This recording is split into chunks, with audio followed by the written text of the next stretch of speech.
welcome back to my channel. So today I want to talk to you about preventing diastasis recti or abdominal separation during pregnancy. So what you can do to make sure that you don't worsen the condition if you've had it in previous pregnancies, or just how to avoid it altogether if this is your first pregnancy. So if you are new here, welcome. I'm a yoga teacher. I specialize in yoga for fertility, pregnancy, birth, and early motherhood. My little friend is joining me today. At the moment he's just happy chewing on some sort of toy of his brother's. I'm really struggling at the moment to get anything done while he sleeps because, like his brothers, he is an amazing cat napper, and of a night time even, he's not going down for too long, and by then I'm shattered anyway. So I'm going to try and do a little bit of filming today with him.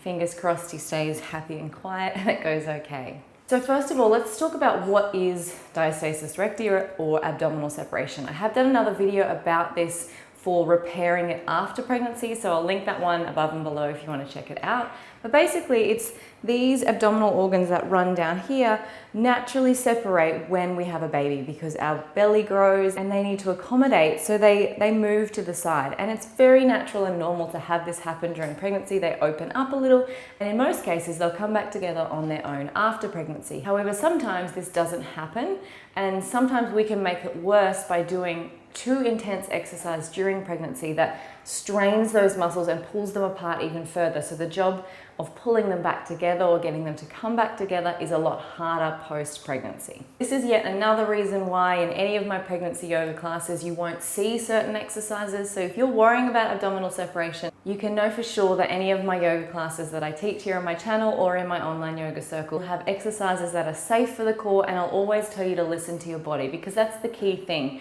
You need to listen to your body and really just avoid overworking this area at all when you're pregnant. You'll still use the core to gently engage because it protects the body, and it is good to still be able to activate and find those muscles, keep that connection between the mind and the core, but you don't want to overwork them. You're not going to obviously try and develop six-pack abs during pregnancy, so you can leave all that core work out of your workout or out of your yoga. So like I said, the number one thing is to avoid overworking the abdominal area. So in a yoga class, this might mean instead of doing a plank like this, you come down to a plank like this.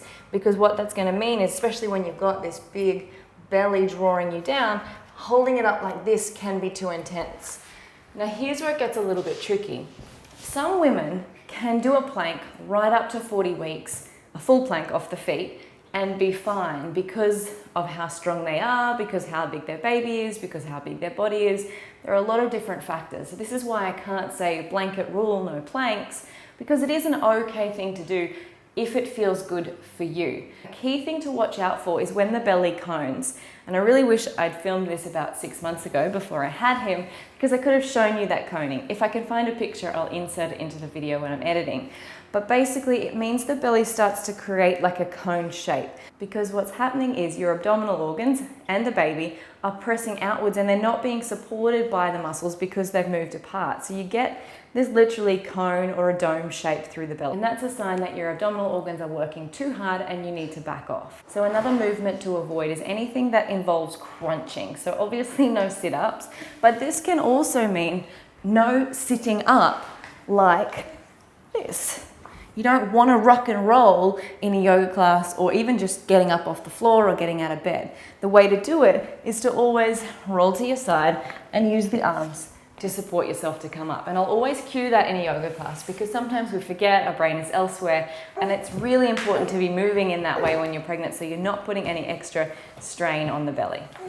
He's going for my book at the moment. Please don't rip it apart, Bobby. Say hi, guys. Say hi, guys. I'm 5 months old and learning all the things, like how to destroy everything. So as well as being careful about sitting up and not doing anything crunching, you obviously won't see any boat pose, so anything like this, during any of my pregnancy yoga classes, because again, that is a crunching action. Even if you're holding it still, it's too much for the core and best to just leave it. There's no reason to be working the core that hard during pregnancy. Find something else that feels really good for your body instead. And one final thing, if you are pregnant and worried about abdominal separation, is to really focus on the pelvic floor, because if you can strengthen that part of your body, these muscles actually work in conjunction with the core to keep the pelvis stable and to help these muscles come back together. So if you can keep that pelvic floor nice and strong and not have to do so much recovery there, your core recovery is going to be a lot easier as well. So I've got a video in my online yoga circle where I have an exercise physiologist, and she talks all about how to engage the pelvic floor correctly, what to do, how to work it, and a couple of classes in there to guide you through those sort of exercises. So if you want to check that out, I'll link that here as well, because you can always try that one on my free 30-day trial. All right, so that's it from me on this topic. All the best of luck for the rest of your pregnancy. Make sure that you check back in and share your happy news with me once Bub arrives. And if you have any other questions, feel free to leave them in the comments. I'm happy to answer them there. Bye guys.